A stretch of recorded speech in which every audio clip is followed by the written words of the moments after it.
안녕하세요. 당신의 성공을 믿고 응원하는 최민웅입니다. 반갑습니다. 저는 젊었을 때 빨리 부자가 되고 싶었습니다. 그런데 현실은 지방대학을 다니고 있었고 도서관은 신성한 곳이라 출입을 삼가곤 했습니다. 그러다 보니 학점으로는 취업을 할 수 없었고 시험으로 건축직 공무원에 합격해 사회생활을 시작했습니다. 그런데 막상 공무원 생활을 시작해보니 월급이 너무 적고 연공서열로 승진을 해서는 20년 후의 저의 미래를 책상 끝에 앉아있는 계장님의 모습으로 알 수 있었습니다. 공무원 생활을 7년 정도 하며 제가 공무원으로는 부자가 될 수 없다는 걸 확신하게 되었습니다. 그래서 돈을 많이 벌 수 있는 일을 찾기 시작하여 부동산 디벨로퍼가 되기로 생각한 후 공무원을 그만두었습니다. 그 이후 건설회사 개발본부의 공채 합격을 시작으로 많은 성공을 거친 후 지금의 자리까지 왔습니다. 부동산 디벨로퍼가 되고 난 후 자주 받는 질문이 두 개 있습니다. 그중 하나가 바로 부동산 디벨로퍼가 뭐 하는 사람이에요? 입니다. 그러면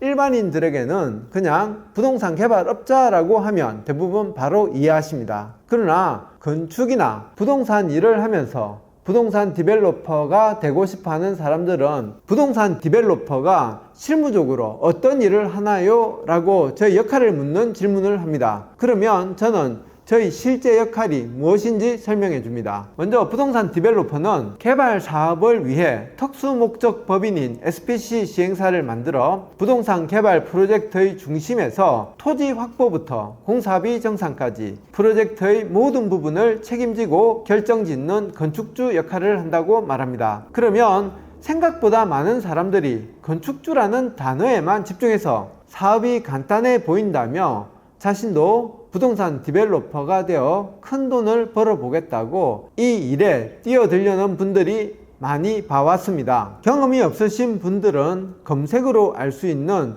눈에 보이는 단순한 절차만 알고 눈에 보이지 않는 장막 안의 상황을 한 번도 경험해 보지 않았기에 어떤 부분에서 전문가와 차이가 나는지를 모릅니다. 건축과 관련된 경험만으로 설계는 건축사에게 맡기고 PF 대출은 금융기관에 맡기고 분양은 분양대행사에게 맡기고 시공은 시공사에게 맡기고 단순히 분양만 성공시키면 사업 성공이지 않냐 하는 아니란 생각을 하곤 합니다. 그러나 경험이 많은 디벨로퍼의 전문성은 얼마나 크게 사업 이익의 차이를 내는가와 위기를 관리하여 비용을 줄이는 능력에서 드러납니다. 초보 사업자는 본인 사업이면서도 아는 것만 알고 돈이 아깝다는 생각만 하기에 신탁사나 금융기관 등에 근무하는 지인들이 하는 말만 듣고 일을 하다가 겉으로는 순조로워 보이지만 뒤에서는 엄청난 손실을 입는 경우가 많습니다. 매출 규모가 1000억이 넘어가는 프로젝트는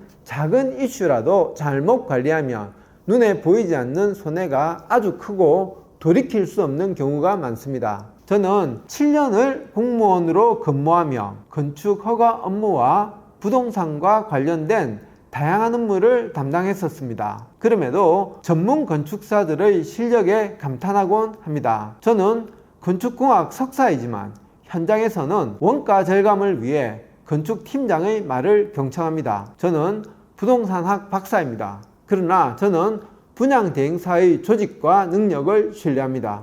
저는 PF 대출과 중도금 대출을 1000억 넘게 받고 갚아낸 몇 안 되는 사람입니다. 그럼에도 저는 든든한 파트너인 금융기관의 지원과 협력이 있었기에 이 자리까지 온 걸 알고 있습니다. 30년 넘게 부동산 개발과 관련된 일만 해오고 있는 저도 프로젝트를 시작하면 매일 기도하는 마음으로 일만 생각하고 삽니다. 어떻게 해야 사업이 망하지 않고 이익을 극대화할까 고민하고 또 고민합니다. 이런 위험한 일을 너무 쉽게 생각해서 사업할 돈이 있다는 이유만으로 큰 이익에 눈이 멀어 부동산 개발 사업을 시작했다가는 자신의 전 재산을 잃을 수도 있다는 것을 잊지 마시길 바랍니다. 부동산 개발과 관련된 더 많은 내용이 궁금하신 분은 아래 고정 댓글의 링크를 보시고 저에게 직접 연락하시기 바랍니다. 최민웅의 생각이었습니다. 감사합니다.